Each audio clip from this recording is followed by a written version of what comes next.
ગીતો હાલ તો લોક લોક આ મોઢ નડિયો નો કરવા દો સર્વે જંજા સાહેબ કીજે કઈ નાખો સાહેબ કઈ જગ્યાએ આવે છે દારૂમાં કેટલા સિંહ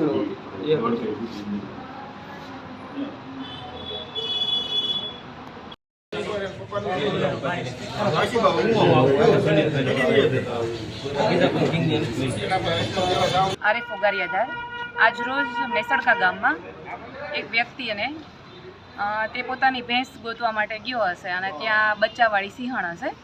તો એને એટેક કરેલો છે તો બહુ સામાન્ય ઈજા થયેલી છે, વધારે એટલું બધું વાગેલું નથી અને પ્રાથમિક સારવાર ગારિયાધાર હોસ્પિટલ ખાતે કરેલ છે અને ત્યાંથી એને રિફર કરી અને ભાવનગર મોકલવામાં આવેલ છે. શું કહેવાય એ બચ્ચાવાળી છે અને અત્યારે હવે સ્થળ પરિસ્થિતિ અમે તપાસ કરશું શું છે શું નહીં, એ સ્થળ પરિસ્થિતિ જોઈએ પછી બધો ખ્યાલ આવશે કે શું હકીકત છે.